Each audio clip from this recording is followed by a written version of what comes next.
Let's learn how to make a single-player Pong game in Unity with a fully working AI. This is a great game to create to learn Unity. For example, I managed to create this simple game here, which included a fully working shop system and many game modes, including AI and 2-player modes. I've created a new Unity project. This project is empty, however it does contain 4 sprites which you can download using the link in the description below. The sprites are simply a background, a ball, a middle line and a racket.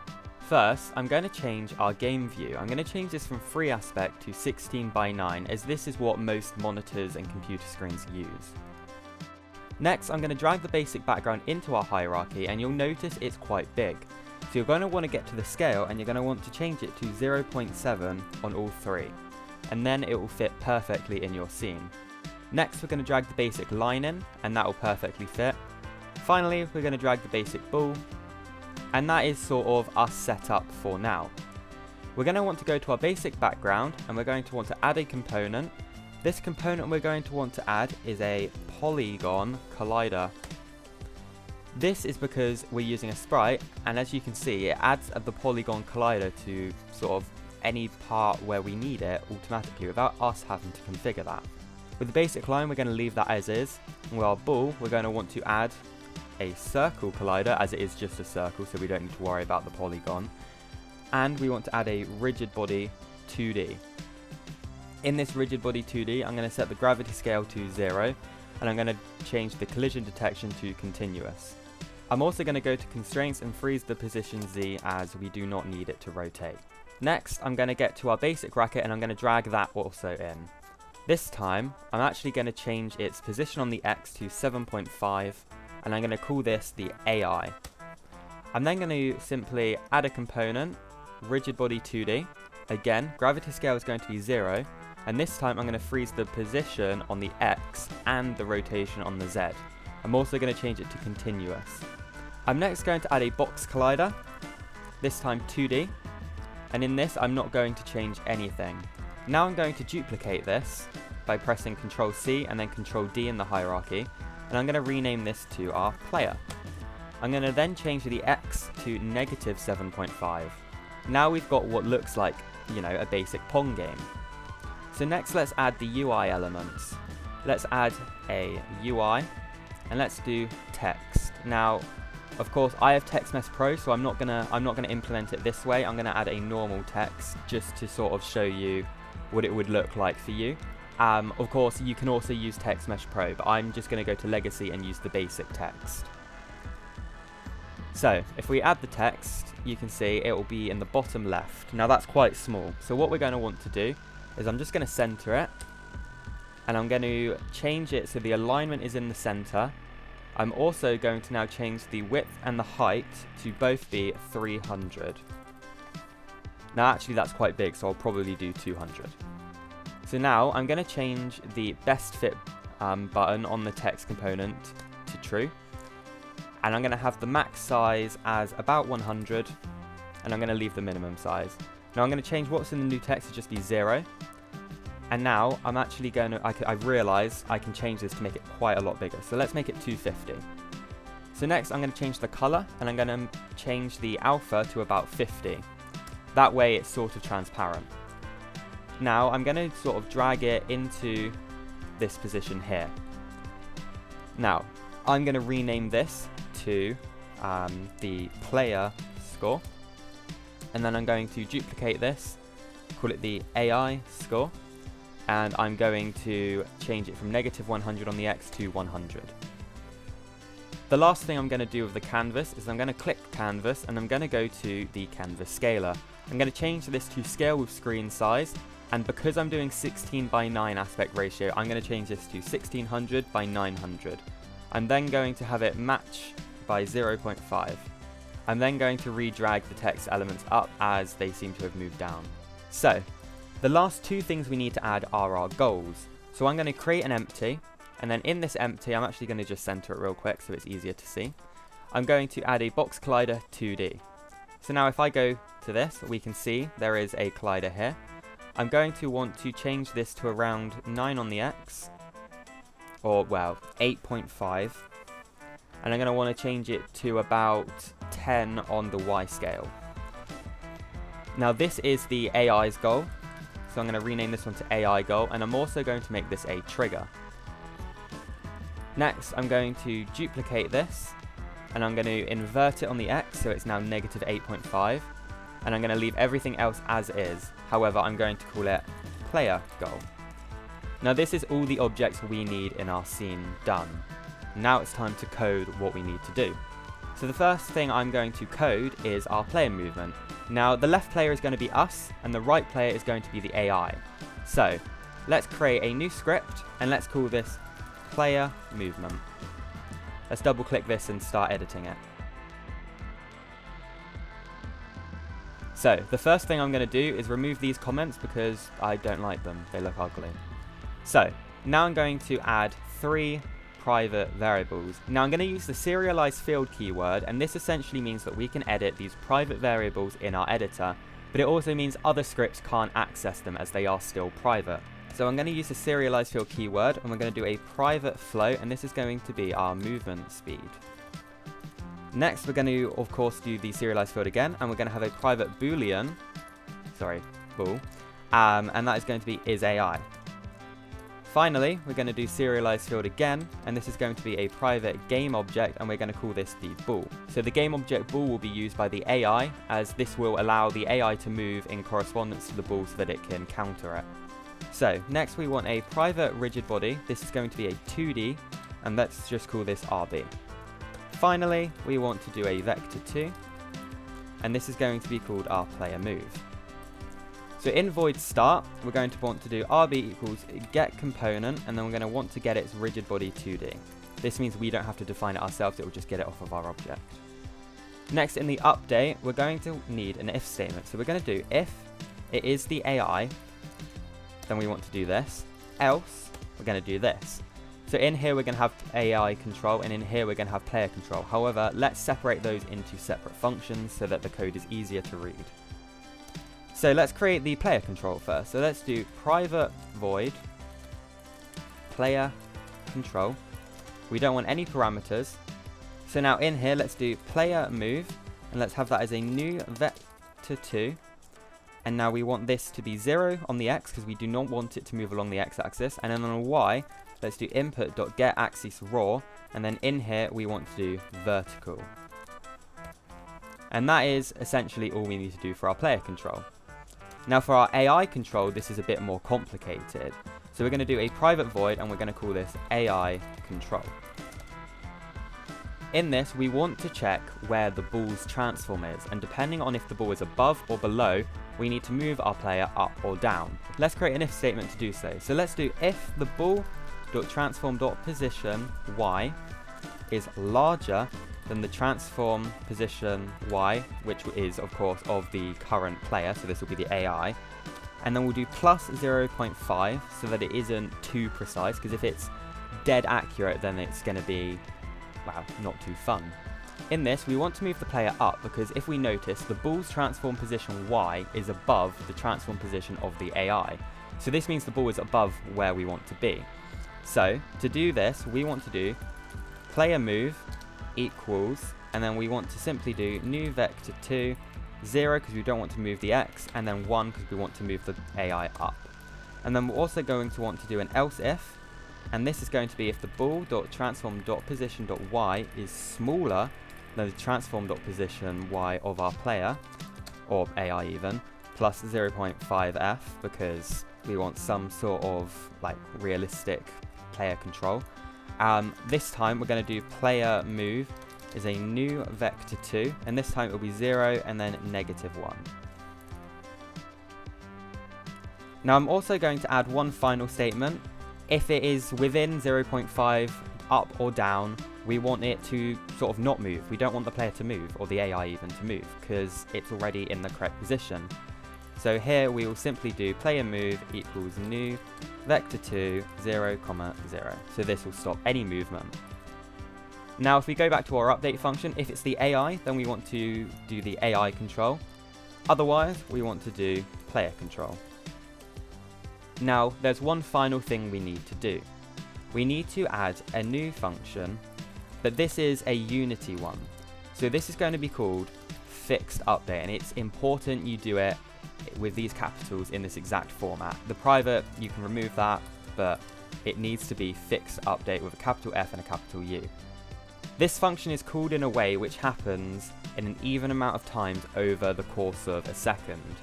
This means if we do physics in this function, it will not be dependent on the player's frame rate, and that is important because if it depended on the frame rate, then people with a high FPS may get fast or slower movement than people with a low FPS.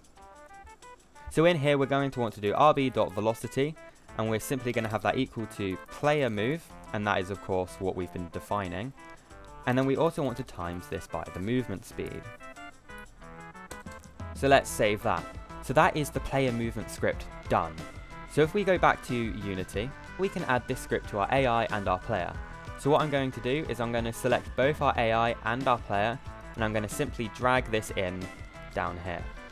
Now, I'm going to change the movement speed for our player to be 15, and I'm going to change the movement speed for our AI to be 7.5. Of course, if you increase the movement speed on the AI, then it will be harder to play against and the AI will be better. Also, because this is the AI, I'm going to tick the AI button. Now I'm going to select both of them again, and I'm going to get our basic ball, and I'm going to drag this into our ball game object. So now let's play our game and see what happens. The AI is moving in a very odd way, so I need to look at that. However, if I push W, we go up. If I press S, we go down. So the movement is working, and this also works for arrow keys. So let's see why the AI is doing this.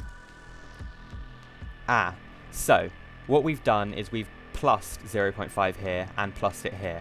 This needs to be minus 0.5. So let's save that, go back to our project, and let's see if it works now by playing the game.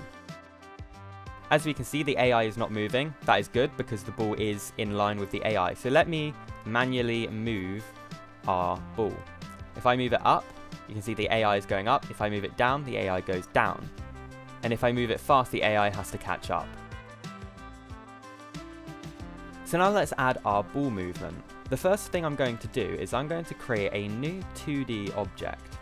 Now this is going to be a physics material 2D. And I'm just going to call this the ball material. This is because we're going to have this ball bouncing off of walls. And if it bounces off a wall, of course it will slow down. However, in Pong, that is not the case. So I'm going to actually remove the friction, and I'm going to change the bounciness to 1. And I'm going to save that. Now I'm going to go to our basic ball, and I'm going to get the ball material and drag it into our circle collider. And I'm going to save that. So now we need to add the ball physics. So let's create a new script, and let's call this ball movement. So let's open this script, and now we've got our start and update functions. Now, I'm going to get rid of the update function as I don't think we're going to need this. However, start I'm going to keep. At the top, we're going to create 6 variables. Now, 4 of them will be using the serialized field keyword. This is because we're going to edit them in the inspector. So the first one we want to do is a private float, and this is going to be our initial speed. And now I'm going to set this to a baseline of 10. Of course, that can be changed in the editor. I'm now going to do a private float, and this is going to be our speed increase. I'm going to change this to 0.25, and then we need an F at the end because it's a decimal value. Now, the next 2 are going to be text assets, so we need to implement a new namespace. So if we go to the top and press enter, we're going to implement using Unity Engine.UI. Now if we go here, we can go down, serialized field, and we can do a private text, and let's call this the player score. And then let's do this again, but this time for the AI score. So now we need 2 more variables. This will be a private integer, and this is going to be our hit counter. And next we want our rigid body once again, but of course it is rigid body 2D, and let's just call that RB again. So in our start function, we want to do RB equals get component rigid body 2D, and that is that. So now if we go to our ball in our game and we add our ball movement, we can see we've got these 4 things. Now the initial speed and speed increase, I'm not going to change myself because I've put them in the script at what I recommend. However, if you want to have it so it gets faster quicker or it starts faster, then you can change these as you need. Now, I'm going to go to our canvas and I'm going to get our player score and drag that here. And then I'm going to get our AI score and drag that here. So, heading back to our script, I'm going to then create a new function, and this is going to be a fixed update once again. Now this is going to use RB velocity, and it's going to be equal to vector2.clamp magnitude. Now, what clamp magnitude will do is it will make sure that the magnitude is no higher than whatever we put into our fixed update or into this sort of parameter here.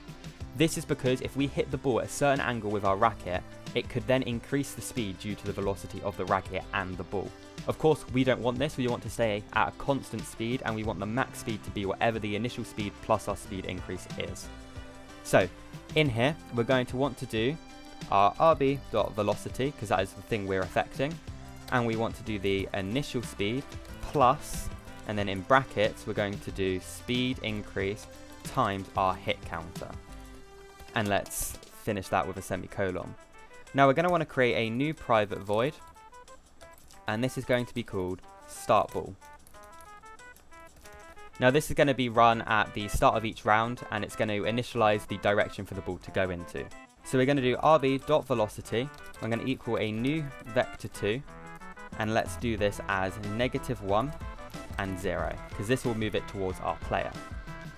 And now we also want to times this by our initial speed plus our speed increase times our hit counter. Next, we're going to want to create a new function. This is going to be called reset ball. Now this is going to be called at the end of each round, and it's going to sort of put the ball back to the center, remove its velocity, and then invoke the start ball function again to sort of move it and restart. So what we want to do is rb.velocity, and we want to equal a new vector2, and this needs to be 0, 0, because we don't want any speed or anything. Now we're also going to do transform.position, and that is going to equal a new vector2 of 0, 0. Next, we're going to want to get the hit counter, and we're going to set that to 0 to reset it, and we're also going to do a thing called invoke. Now, if we do invoke and then start ball, and then we do 2f, what this will do is it will call this function here, start ball, after 2 seconds of this line being run. This, of course, gives the player a chance to recuperate and sort of prepare for the next round. Now I'm going to copy this line, and I'm also going to put this into our start. This allows it to sort of, once you start the game, wait 2 seconds and then start the round. So now if we play this, of course with our player score and AI score attached, we can wait 2 seconds and then the ball will move. And of course, it's not a very fun Pong game right now. Not much happens. No matter where it is, it will just keep going straight. And that's not what we want. So let's fix that. So let's go to our code and let's create a new function. And let's call this player bounce. And now this is going to have a parameter, and it's going to be a transform of my object. So what we're going to want to do is, if there is a player bounce, this means that the ball is bounced against our player, or that's what this will mean. So let's do the hit counter, and let's make that increment by 1. Now we're going to want to define 2 vector2s. So let's have a vector2, and this is going to be called the ball pos, and this is going to equal our transform.position. Next, let's do another vector2, this time called player pos, and this is going to equal my object.position. So this will be the racket that the ball has just hit. Now this is important because we're going to want to, of course, make the ball go in a different direction. We don't want it to just go straight all the time, because that wouldn't be very entertaining. So we're going to want to define 2 floats. We're going to want an X direction and a Y direction. If our transform.position.x is larger than 0, then what we're going to want to do is set the X direction to -1. Because this essentially means if our X position of the ball is on the right of our pitch, then we want to, of course, flip the x direction. So we want to make it -1, as this will make the ball move to the left. Of course, we then also want to do an else statement of having x direction equal to 1. So this will be if the transform position is greater than 0 or smaller than 0 even. So that will make it bounce this way. So now we want to do a y direction. So our y direction is going to be a bit more complicated. This is going to be equal to, in brackets, our ball pos y minus our player pos y. And we're going to want to divide this by the myObject.getComponent, and then we're going to want to get the collider2D, and then we're going to want to do .bounds.size.y, and then finish that off with a semicolon. And now, just as a sort of fix, because if it hits it dead on, the y direction will of course be 0, because if we're dividing it by, well, we'll be doing this minus this, and it'll be equal to 0. So we'll get 0 divided by something, which will be 0. So what we want to do is we want to do, if the y direction is 0, then we're going to want to change it a bit, because if the ball's hitting dead center, then you can sort of glitch the game.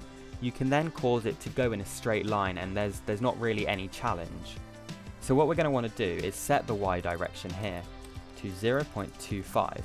This means that if we do get that case where the ball is hit dead in the center, it doesn't just go in a straight line back, as again, it would cause sort of an unbeatable game. You'd be able to just not move. Finally, we want to finish the player bounce by doing rb.velocity, and we're going to equal that as a new vector2. And then we're going to want to pass through the x direction and the y direction.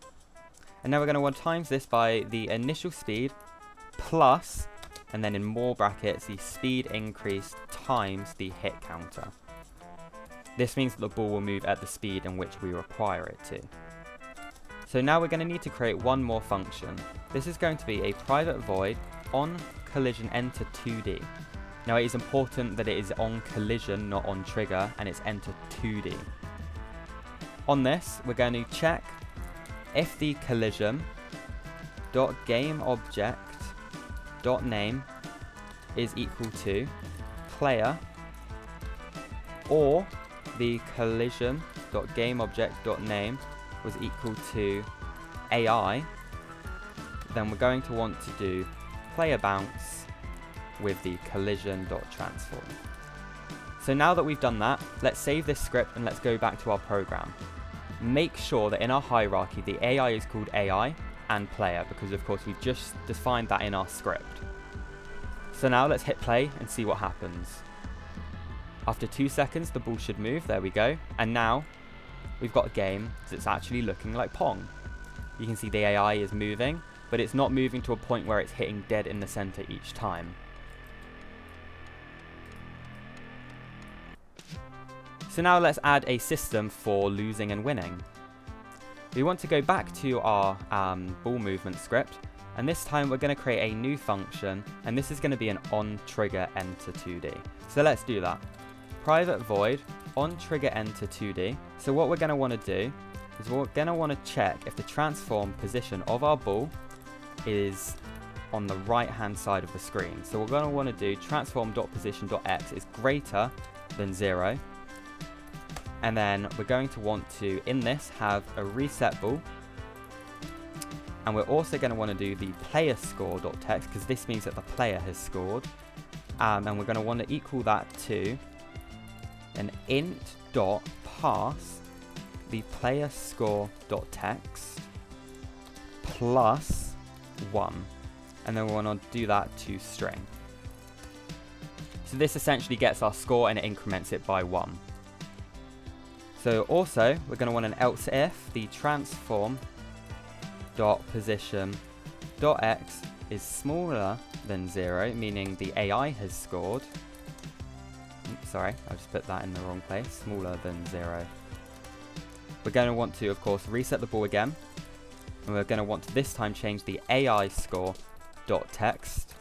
We're going to have that equal to int.pass the AI score dot text plus 1 and then of course dot toString.